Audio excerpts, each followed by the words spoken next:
Donc, après toi, je vais bientôt ramener une nouvelle femme ici, et tu dégageras de ma maison. Mais comment veux-tu que je décide du sexe de l'enfant que je vais mettre au monde? Tu vas regretter à jamais ce que tu viens de dire. Et si tu penses que tu es la seule femme qui existe dans ce monde, je vais te prouver le contraire, parce que j'en ai déjà marre de toi. Non. Je te parle et tu oses te justifier? J'ai assez d'argent et je peux épouser n'importe quelle femme que je veux dans ce village. Son mari et sa maîtresse se jetèrent sur elle et commencèrent à la rouer de coups, oubliant complètement son état. En réalité, Aminatou n'avait pas survécu. Dans un petit village vivaient Dossou et Aminatou, un couple riche et épanoui qui vivait un amour parfait depuis plusieurs années. Ils avaient 2 enfants, toutes 2 des filles. La première s'appelle Fémi et a 11 ans, et la dernière s'appelle Inès et a 6 ans. Tout a basculé dans leur couple quand Aminatou est tombée à nouveau enceinte. Après consultation, le médecin lui annonça qu'elle attendait encore une fille. Pour elle, ce n'était pas quelque chose de grave, mais dès qu'elle rentra à la maison et annonça la nouvelle à son mari, celui-ci lui montra sa vraie nature. « Tu ne sers plus à rien dans ma vie. À chaque fois que tu tombes enceinte, c'est pour accoucher de filles, pas d'un garçon qui va assurer ma descendance. Mais comment veux-tu que je décide du sexe de l'enfant que je vais mettre au monde? Je ne peux rien faire à ce sujet, tu sais très bien que ce n'est pas ma faute. Non. Je te parle et tu oses te justifier? Alors là, ça devient vraiment croustillant, non? Si vous voulez savoir comment tout ça va se terminer, restez bien jusqu'à la fin. Et pendant que vous êtes là, un petit pouce bleu, un partage avec vos amis, et surtout n'oubliez pas de vous abonner à la chaîne. Après tout, qui voudrait manquer la suite de cette histoire? Aminatou n'en pouvait plus du comportement de son mari ces derniers jours. Elle lui répondit, « Que vas-tu me faire? » « Je vais te montrer à quoi ressemble ma colère, » lui répondit Dossou. « Tu vas regretter à jamais ce que tu viens de dire. Et si tu penses que tu es la seule femme qui existe dans ce monde, je vais te prouver le contraire, parce que j'en ai déjà marre de toi. J'ai assez d'argent et je peux épouser n'importe quelle femme que je veux dans ce village. Donc, après toi, je vais bientôt ramener une nouvelle femme ici, et tu dégageras de ma maison. » Il sortit du salon, furieux, laissant Aminatou dans une incompréhension totale. Elle vivait avec son mari, mais celui-ci n'avait jamais été aussi violent avec elle. Elle ne comprenait rien ce jour-là. Elle resta au salon en pleurs toute la nuit, assise à attendre son mari, mais il ne rentra pas. Il avait dormi dehors. Le lendemain, de bonne heure, Dossou rentra à la maison. Il passa devant sa femme, assise au salon, sans même lui dire bonjour. Quelques semaines plus tard, Aminatou était allée au marché pour faire des emplettes quand sa vendeuse préférée lui annonça que son mari sortait avec une femme du village et que cette dernière serait enceinte. Aminatou comprit que Dossou n'était pas simplement en train de la menacer, mais qu'il était sérieux dans ses intentions. Elle décida de le confronter pour lui poser la question et obtenir sa version des faits. Le soir, au salon, elle s'agenouilla devant son mari et dit « Beaucoup de gens m'ont dit que tu as mis enceinte une femme du village, est-ce vrai? Arrête de m'agacer avec ces histoires. Tu penses que je plaisantais la dernière fois? Je vais te faire regretter ce que tu as dit. » En colère, il sortit à nouveau de la maison. Aminatou courut pour le retenir par la main en pleurant, « Mais pourquoi me fais-tu subir tout cela? Que-je fais pour mériter ça? » Furieux, et avant même qu'elle n'ait le temps de parler, il prit l'eau chaude sur la table et la renversa sur son ventre avant de quitter la maison. Aminatou ne faisait que pleurer. Dossou rendit encore visite à sa maîtresse, mais cette fois-ci, il la ramena à la maison pour énerver sa femme et lui montrer qu'il était le seul maître de la maison. Aminatou ne comprenait pas pourquoi son mari lui faisait subir autant de peine sans aucun remords. La maîtresse, se sentant privilégiée par la situation, ne manquait pas de se moquer de Aminatou. « Mais Dossou, comment as-tu pu mettre enceinte une femme aussi moche que celle-là? » Elle éclata de rire méchamment avec Dossou. Indignée par ce manque de respect, Aminatou, l'air furieux, s'approcha pour confronter son mari.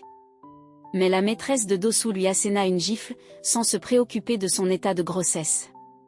Avant même qu'elle n'ait eu le temps de réagir, son mari et sa maîtresse se jetèrent sur elle et commencèrent à la rouer de coups, oubliant complètement son état. Les filles, qui étaient debout et observaient la scène, impuissantes, se mirent à pleurer. Elles commencèrent à tirer sur la main de leur père pour l'empêcher de frapper leur mère. Après avoir battu Aminatou au point de la rendre inconsciente, Dossou et sa maîtresse quittèrent la maison, laissant Aminatou à terre, inerte, devant ses enfants en pleurs. Femi, la plus grande, courut chez les voisins pour demander de l'aide. Une voisine appela les secours, et Aminatou fut conduite à l'hôpital en urgence. Pendant que leur mère était en salle d'urgence, les filles, à l'accueil, pleuraient et priaient pour qu'elle survive. Elles ne comprenaient pas ce qui avait pris leur père. Un peu plus tard, le médecin s'approcha des filles. « Vous êtes toutes seules? Où est votre père ?» La plus grande répondit qu'il était sorti de la maison. Inès, la plus petite, demanda au médecin, « Pouvons-nous voir maman maintenant ?» En réalité, Aminatou n'avait pas survécu. Le médecin, ne sachant comment annoncer une telle nouvelle aux filles, décida de parler à leur père. Lorsqu'il arriva chez Dossou, il se rendit compte qu'il s'agissait de l'un des hommes les plus riches du village. Par crainte, il choisit de ne pas faire intervenir la justice. Dossou était avec sa maîtresse dans le salon lorsque le médecin lui annonça que sa femme n'avait pas survécu. Puis il prit congé de la famille. Les filles comprirent rapidement ce que cela signifiait. Elles savaient qu'elles ne reverraient plus jamais leur mère et étaient inconsolables. Elles s'assirent dans leur chambre, en pleurs. C'est alors que Dossou commença à réaliser la gravité de son acte. En voyant à quel point ses filles pleuraient, il comprit qu'il était allé trop loin. Même s'il avait été cruel envers sa femme, jamais il n'avait eu l'intention de la tuer, il avait agi sous l'influence de sa maîtresse. Alors qu'il s'avançait pour aller consoler ses filles dans la chambre, sa maîtresse, Fatih, se mit à crier et à se plaindre de maux de ventre. Il négligea une fois de plus ses enfants et se tourna vers elle. Il traîna chez Fatih dans la chambre, oubliant ses filles qui continuent de pleurer. Après de longues heures, elles finirent par s'endormir toutes les deux sur le sol froid. Le lendemain, alors qu'elles dormaient encore, la nouvelle femme de leur père s'approcha d'elle et leur jeta de l'eau glacée dessus. « Vous dormez encore à cette heure ? Bande de paresseuses, toi, lève-toi et nettoie rapidement l'eau, ordonna-t-elle à Femi, alors que celle-ci tremblait encore de froid. Dossou, qui venait de finir sa douche, se dirigea vers le salon. Fatih demanda rapidement aux filles de se cacher pour éviter que Dossou ne les voie dans cet état. Lorsqu'il demanda à Fatih où étaient ses filles, elle répondit qu'elles dormaient encore dans leur chambre. Il décida alors de partir pour ne pas les réveiller. Une fois qu'il fut parti, Fatih rappela les filles et leur ordonna de faire ce qu'elle avait demandé. « C'est moi, très bien, désormais c'est moi la maîtresse de cette maison, et vous devez faire tout ce que je vous dis. J'espère que c'est bien compris. Maintenant, va nettoyer l'eau qui est au sol, ordonna-t-elle à Femi. Et toi, Inès, va nettoyer la cuisine. Mais madame, ma petite sœur est trop petite pour nettoyer la cuisine. Avant qu'elle n'ait fini sa phrase, Fatih lui asséna une gifle. Tu vas me désobéir ou tu vas faire ce que j'ai demandé, espèce de sorcière. Pendant plusieurs jours, Fatih confia des tâches difficiles aux filles et les priva de nourriture. À midi, elle n'avait toujours rien mangé. Ne pouvant plus supporter les pleurs de sa sœur, Femi lui donna la nourriture que Fatih avait laissée sur la table. Alors qu'elle mangeait, Fatih les surprit dans la cuisine. Furieuse de les voir se servir sans sa permission, elle renversa violemment la nourriture et leur ordonna de quitter la cuisine. En pleurs, elles n'eurent d'autre choix que d'obéir. Lorsque Dossou rentra à la maison le soir, Fatih avait déjà préparé le dîner, sans tenir compte des filles. Elle mangea avec son nouveau mari, sans les inclure. Inès courut vers son père en larmes. « Papa, papa, s'il te plaît, donne-moi un peu, nous n'avons rien mangé de toute la journée. » Dossou était choqué par ce qu'il entendait. Jamais il n'aurait pensé que sa nouvelle femme serait capable d'une telle cruauté. Il avait toujours cru qu'elle s'occupait bien de ses filles. Énervé, il se leva de la table sans dire un mot à Fatih. Celle-ci courut vers lui pour lui demander pardon. Le lendemain matin, Dossou se prépara pour aller travailler de très bonne heure et quitta la maison. Dès son départ, Fatih se jeta sur la petite Inès et la frappa violemment pour l'avoir dénoncée à son père. « Espèce de sorcière. Je vais te montrer de quoi je suis capable. Tu n'oseras plus jamais me dénoncer. » Elle roua la petite de coups de balai. Quelques mois plus tard, le ventre de Fatih avait beaucoup grossi. Dossou était très heureux à l'idée d'avoir enfin son premier enfant de sexe masculin. Quant aux filles, elles continuaient de vivre dans la souffrance et la maltraitance quotidienne sous la domination de Fatih, alors que Dossou ne se doutait de rien. Un jour, alors que Dossou n'était pas à la maison, un homme appelé Josué rendit visite à Fatih. L'homme lui fit une accolade qui dépassait largement celle de simples retrouvailles. Fatih ordonna à la plus grande des filles d'aller chercher de l'eau à la rivière, pour l'empêcher d'entendre sa conversation avec Josué.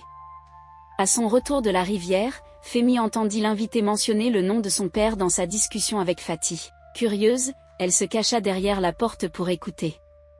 Elle fut horrifiée d'entendre qu'il planifiait la mort de son père. L'étranger disait à Fatih, « Pourquoi prends-tu autant de temps ? Plus vite on le fait, mieux ce sera. On pourra s'accaparer de ses biens. » « Non, ne sois pas pressé, répondit Fatih, il faut d'abord que je donne naissance à un garçon, comme il l'a toujours voulu. Ensuite, tous les biens lui seront légués. C'est le moment d'être très attentif, car nous n'avons pas droit à l'erreur. » Josué répondit, « Oui, tu as raison. J'ai aussi une solution pour qu'on se débarrasse de ces fillettes. » Pendant ce temps, Fémi, cachée derrière le mur, écoutait tout. Terrifiée, son cœur battait à tout rompre. Elle courut se réfugier dans la cuisine. Quelques heures plus tard, Joël s'en alla, craignant que Dossou ne rentre et les surprenne. Fatih se dirigea ensuite vers la chambre des filles. Elle les chercha partout, souleva les draps, mais aucune des deux n'était là. Au même moment, Dossou rentra du travail.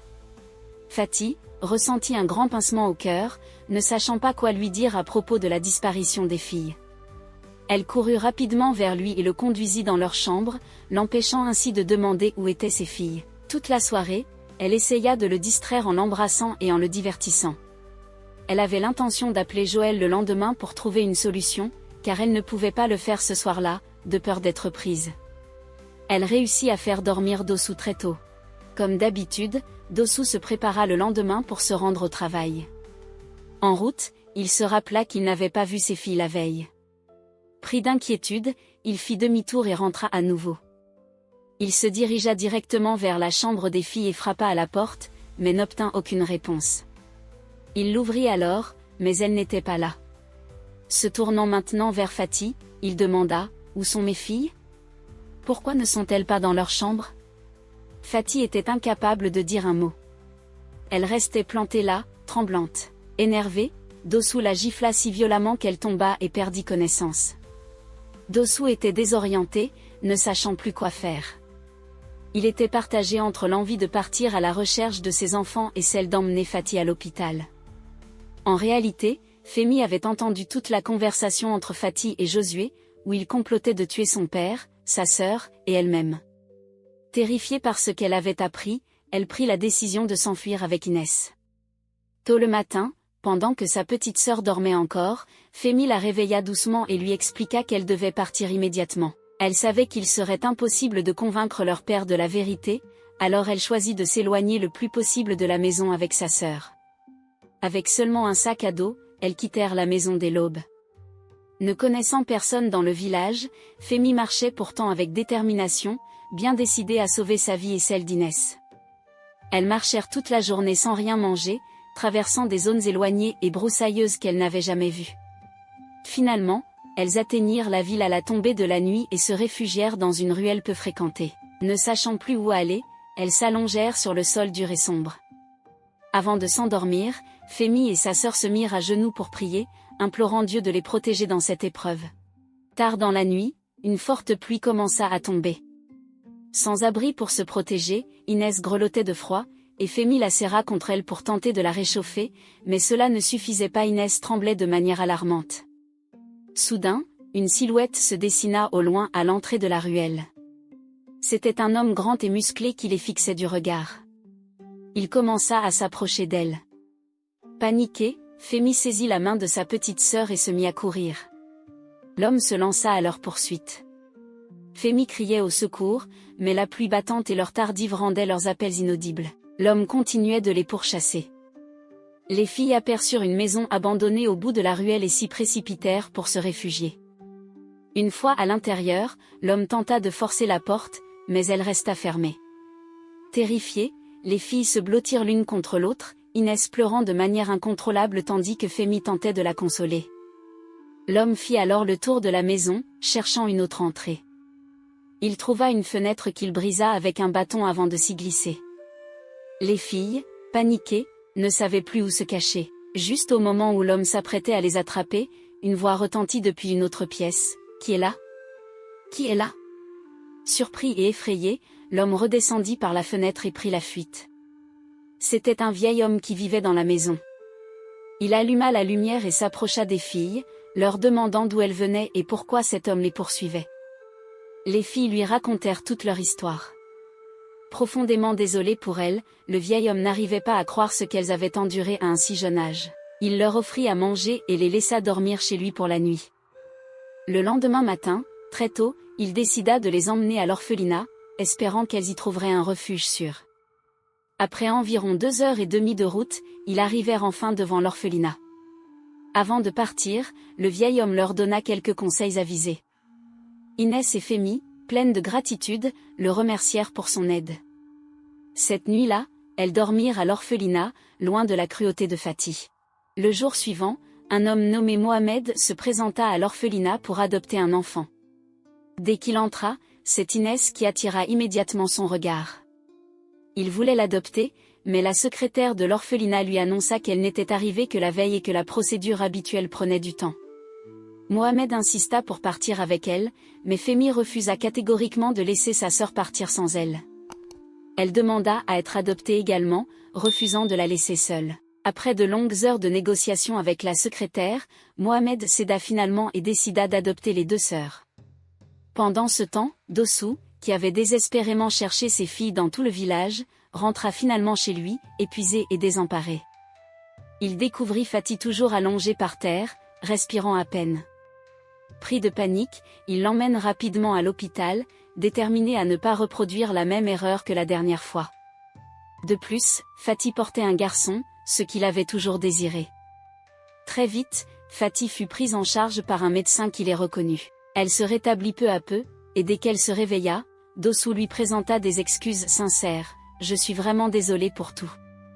Je n'aurais jamais dû lever la main sur toi. Je le regrette amèrement. » Par la suite, Dossou contacta la police pour signaler la disparition de ses filles. Dans l'après-midi, il reçut un coup de fil d'un policier chargé de l'enquête. Le policier lui annonça que ses filles avaient été retrouvées dans un orphelinat, mais qu'elles avaient malheureusement été adoptées par un homme inconnu qui avait fourni de fausses informations. Cet homme, en réalité un malfaiteur, adoptait des enfants pour les revendre contre de l'argent. La nouvelle bouleversa Dossou, qui éclata en sanglots. Il s'en voulait terriblement d'avoir été aussi négligent dans son rôle de père. Tout ce qui lui arrivait était de sa faute, et il ne pouvait s'empêcher d'avoir de sombres pressentiments. Plusieurs semaines passèrent sans aucune évolution dans l'enquête sur la disparition des filles. Quelques mois plus tard, Fatih accoucha d'un garçon, ce qui apporte une immense joie à Dossou. C'était tout ce qu'il avait désiré depuis des années, un garçon pour assurer sa descendance et préserver sa lignée. Cette nouvelle lui redonna un peu de force et de courage, bien qu'il restât profondément inquiet pour ses filles. Quelque temps après la naissance du bébé, Fatih demanda une faveur à son mari. « Chéri, depuis que j'ai accouché, j'ai vraiment du mal à m'en sortir toute seule. J'ai un cousin qui prévoit de venir nous rendre visite, et j'aimerais que nous l'accueillions chez nous. Il pourra m'aider dans les tâches ménagères et me tenir compagnie quand tu es au travail. » Dossou, voulant faire plaisir à sa femme, accepta sans se douter de rien. Toujours accaparé par le travail, il trouva que c'était une bonne idée de savoir que sa femme ne serait pas seule quand il n'était pas à la maison. La semaine suivante, le visiteur arriva. Il s'agissait de Josué, et Dossou l'accueillit chaleureusement, sans soupçonner ses véritables intentions. Chaque jour, lorsque Dossou partait au travail, Josué et Fatih profitaient de l'absence de ce dernier pour passer des moments intimes. Ils s'embrassaient passionnément et entretenaient une relation secrète. Avec le temps, bien que Josué ait sa propre chambre, il ne supportait plus de voir Fatih et Dossou ensemble. « Je n'arrive pas du tout à supporter que ce type t'embrasse en ma présence », reprochait Josué à Fatih. Elle, de son côté, essayait de le rassurer, « Ne t'inquiète pas. Il faut juste un peu de patience. Dès que les biens seront transmis à notre fils, nous pourrons mettre notre plan à exécution. » Ils riaient ensemble, savourant déjà leur victoire. La musique résonnait à fond, et ils dansaient joyeusement, inconscients que Dossou était déjà rentré à la maison. Pendant ce temps, Fémie et Inès étaient dans la voiture de l'homme qui les avait adoptés. Cet homme roulait depuis des heures, traversant des endroits étranges et inquiétants. Femi sentait que quelque chose n'allait pas et avait très peur. Elle se souvenait de la conversation du couple avec l'administration, où ils avaient affirmé ne pas vivre loin et être en ville. Après de longues heures de trajet, elles arrivèrent finalement dans un lieu très reculé, devant une grande maison composée de plusieurs chambres. La maison était sombre et inquiétante, et les filles étaient terrifiées. Dosu, quant à lui, se demandait pourquoi la musique était si forte dans la maison, mais il n'y prêta pas attention, car il était pressé de récupérer un document qu'il avait oublié. Alors qu'il s'apprêtait à le prendre, il reçut un appel du commissariat chargé de l'affaire de la disparition de ses filles. On lui annonça qu'elles avaient été retrouvées. Sans perdre un instant, il décida de se rendre sur les lieux sans rien dire à Fatih. Il l'appela pour lui expliquer qu'il serait absent pour 2 jours et qu'il avait une affaire très importante à régler. Fatih, de son côté, était ravie, c'était encore une occasion pour elle de se retrouver seule avec Josué. Dosu prit rapidement sa voiture et, suivant les indications du policier, se dirigea vers l'endroit où ses filles avaient été localisées. Il était terrifié à l'idée de ce qu'elles avaient pu vivre. Dès que Dosu quitta la maison, Josué et Fatih se retrouvèrent à nouveau dans la chambre pour profiter de son absence. Après de longues heures de route, Dosu arriva enfin devant le grand bâtiment. Il frappa à la porte, mais n'obtint aucune réponse. Désespéré, il commença à crier, implorant de voir ses filles. « Je veux voir mes filles, s'il vous plaît. Elles me manquent. Laissez-les sortir », cria-t-il en pleurant. Après quelques minutes, les filles sortirent enfin de la maison. Dès qu'elles comprirent qu'il s'agissait de leur père, elles se figèrent et détournèrent le regard, commençant à pleurer silencieusement. L'homme qui avait adopté les filles refusa de laisser Dosu s'approcher d'elle et le menaça d'appeler la sécurité s'il ne quittait pas la propriété. Femi, en larmes, courut à l'intérieur de la maison et ressortit avec un papier en main. Elle le remit à son père, les larmes aux yeux. Dosu prit le papier, dévasté, et se dirigea vers sa voiture, réalisant qu'il avait perdu tout l'amour de ses filles. Elle ne voulait même plus le voir. Assis dans sa voiture, il ouvrit délicatement la lettre et commença à la lire. « Papa, tu ne le sais peut-être pas, mais chaque fois que tu sors pour aller au service, Inès et moi sommes toujours maltraités par notre belle-mère. Elle nous confie toujours de grandes tâches ménagères et des travaux domestiques toute la journée. Elle nous prive même de manger et quand elle nous surprend en train de le faire en cachette, elle jette toute la nourriture. Ma sœur et moi n'avons plus personne vers qui nous tournait. Le jour où maman avait perdu la vie, tu étais à la maison malgré tout, tu n'as pas réagi, tu nous as laissés toutes seules face à notre destin sans tenir compte de nos émotions, même le soir où tu as appris la mort de ta femme, tu as toujours privilégié ta nouvelle femme à nous, tu nous as laissés dans la tristesse avec nos pleurs et tu as décidé de dormir dans la chambre avec ta femme. Depuis ce jour, tu n'as plus jamais été présent pour nous. Je me suis occupée toute seule de ma sœur et de moi-même lorsque j'ai surpris ta femme et un monsieur du nom de Josué en train de comploter pour nous tuer, moi et ma sœur, et ensuite t'empoisonner pour prendre tes biens. J'ai décidé de m'enfuir avec ma sœur. » Lorsque Dosu lut la lettre, il se mit à pleurer à chaudes larmes, prend son véhicule et se dirigea rapidement à la maison. Il voulait voir s'il s'agissait vraiment du même Josué dont parlait sa fille. À son arrivée, il ouvrit délicatement la porte et se dirigea dans la chambre. Il aperceva sa femme dans les bras de Josué, enlacés l'un contre l'autre dans leur pièce conjugale, en train de s'embrasser passionnément. Il ne savait plus où se mettre. Il était dépité, assis par terre, il se mit à pleurer comme un enfant. Pendant ce temps, Mohamed avait attaché les filles et s'apprêtait à les livrer. Il appela son acheteur fidèle et lui annonça qu'il avait 2 filles. L'acheteur arriva et remit des liasses de billets à Mohamed et embarqua les enfants dans sa voiture. Les enfants ne faisaient que pleurer, elles pleuraient tellement que l'homme qui les avait achetées n'en pouvait plus. Il était pris de compassion pour elles. Il se retourna avec elles et revint chez Mohamed. « Je ne peux pas les acheter, » annonça-t-il à Mohamed. Mohamed reprend. « Mais pourquoi ? Elles ne font que pleurer dans ma voiture, j'ai vraiment pitié pour elles, je ne peux pas. » Mohamed ne comprenait rien, c'est la première fois que son client changeait d'avis après avoir acheté. Il demanda aux enfants pourquoi elles pleuraient tout le temps et ce qu'elles faisaient à l'orphelinat. C'est à ce moment que Femi lui raconta leur histoire. Elle lui expliqua comment elles étaient maltraitées par leur belle-mère et le comportement insouciant de leur père vis-à-vis d'elles. Pris de compassion pour les filles, Mohamed décida de ne pas les vendre et leur promit de ne pas leur faire de mal. Pendant ce temps, Dosu sortit de la maison et s'en allèrent sans que Fatih ne s'en rendît compte. Dès qu'il est parti, Josué appela Fatih pour qu'ils trouvent ensemble une solution. Maintenant qu'il nous a surpris ensemble, je pense qu'il est temps qu'on s'enfuit de la maison avant qu'il ne soit trop tard. Mais tu es sérieux? Tu ne veux plus qu'il lègue ses richesses à notre enfant? Il nous a surpris en train de faire l'amour, je pense qu'il se doute déjà que l'enfant n'est pas le sien. Que allons-nous faire alors? Je te propose qu'on attende qu'il rentre à la maison ce soir. On va le forcer à signer les documents pour léguer ses biens à notre enfant. Je pense qu'avec une arme sur son crâne chauve, il ne tardera pas à obéir à nos ordres. Les deux commencèrent à rire d'un ton moqueur. Pendant ce temps, Dossou était dans sa voiture, perdu dans ses pensées et regrettant tout ce qu'il avait fait. Il était bêtement aveuglé par Fatih, pensant qu'elle l'aimait vraiment, alors qu'elle passait son temps à lui mentir et à le tromper. Il regrettait de ne pas avoir pris soin de sa défunte femme, qu'il aimait inconditionnellement. Il se rendait compte à quel point ses filles avaient besoin de lui, et maintenant qu'elles ne sont plus là, il se sentait seul au monde. Après plusieurs minutes à pleurer dans sa voiture, il décida de faire de son mieux pour récupérer ses filles, se faire pardonner et regagner leur confiance.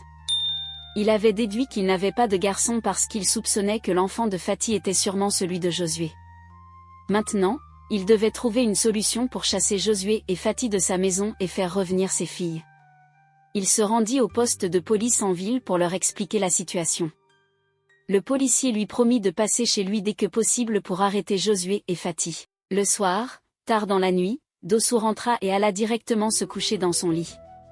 Josué entra dans la chambre avec une arme à la main. Il pointa l'arme sur Dossou. Fatih rentra dans la chambre avec les documents et demanda à Dossou de les signer. Dossou était abasourdi, il ne savait pas qu'elle irait jusqu'à ce point. Fatih lui expliqua qu'elle ne l'avait jamais aimé. « Tu penses vraiment qu'une femme aussi belle que moi serait tombée amoureuse d'un mec aussi moche et inconscient que toi? Si je suis encore dans ta maison aujourd'hui, c'est à cause de ton argent. Nous savons tous ici que tu n'as que des filles et que tu voulais désespérément un garçon. Alors, avec mon mari, comme nous n'avons pas assez d'argent, nous avons décidé de mettre en place ce plan pour te soutirer de l'argent. Ce bébé n'est pas le tien, parce que je portais déjà la grossesse bien avant de te rencontrer. Je savais que j'allais avoir un garçon, et c'est pourquoi moi et mon chéri Josué avons décidé de te berner de cette façon. Maintenant, signe immédiatement ce papier, imbécile. » Dossou savait qu'il était pris au piège et qu'il n'avait pas le choix. Il signa le document. Josué lui attacha les mains et lui banda la bouche pour l'empêcher de crier. Lui et Fatih commencèrent à ranger rapidement leurs valises pour fuir de la maison. Ils sortirent avec leur bébé, leurs valises et la clé de la voiture de Dossou. Dès qu'ils sont arrivés dans la cour, la police les attendait déjà. Bras en l'air. Vous êtes en état d'arrestation. Josué tenta de s'enfuir en escaladant le mur de la maison, mais il fut rattrapé par un policier. La police le menotta et il fut conduit dans la voiture. Fatih également, fut conduite vers la voiture de police avec son bébé. Les deux furent jetés en prison. Quelques jours après, Dossou reçut un appel de Mohamed. Celui-ci lui annonça qu'il avait déjà parlé à ses filles et qu'il les avait conscientisées. « Tes filles sont mieux préparées maintenant pour t'accueillir. J'ai longtemps discuté avec elles, et elles ont décidé de te donner une chance. C'est maintenant à toi de leur prouver que tu peux être à nouveau un bon père. » Dossou prit rapidement sa voiture et se rendit sans plus tarder chez lui.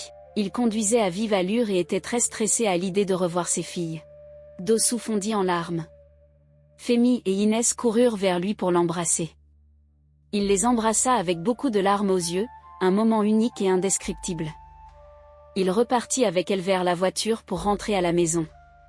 Sur la route du retour, Dossou réalisa plein de choses. Il resta un moment dans son véhicule et commença à pleurer en se disant « Peu importe ce qui arrivera par la suite, je te promets de toujours prendre soin de nos filles, Aminatou.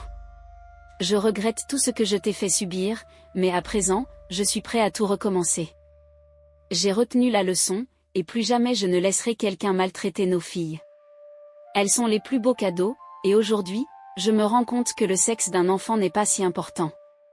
Je n'ai pas su apprécier ce que j'avais, alors que d'autres auraient fait n'importe quoi pour l'avoir. À présent, je suis prêt à redevenir une meilleure personne. » Et ainsi se termine notre histoire. Après des épreuves inimaginables, Dossou a retrouvé ses filles, et ensemble, ils ont pu commencer un nouveau chapitre. Une leçon précieuse a été apprise, la famille, l'amour et le respect sont les véritables trésors de la vie.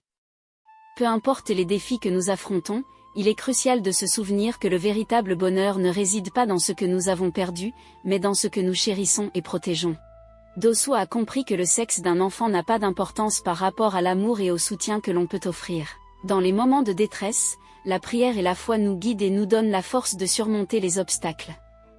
Nous devons toujours apprendre à apprécier ce que Dieu nous donne, car chaque épreuve nous rend plus forts et plus résilients. Merci d'avoir suivi cette histoire jusqu'au bout. Si elle vous a touché ou inspiré, n'oubliez pas d'aimer la vidéo, de partager à vos amis et de vous abonner à notre chaîne pour ne manquer aucune de nos prochaines histoires. Votre soutien est précieux et nous aide à continuer de partager ces récits qui résonnent avec nos vies. Que l'amour et la compassion illuminent vos vies, tout comme ils ont illuminé celles de Dossou et ses filles. À bientôt pour de nouvelles histoires inspirantes.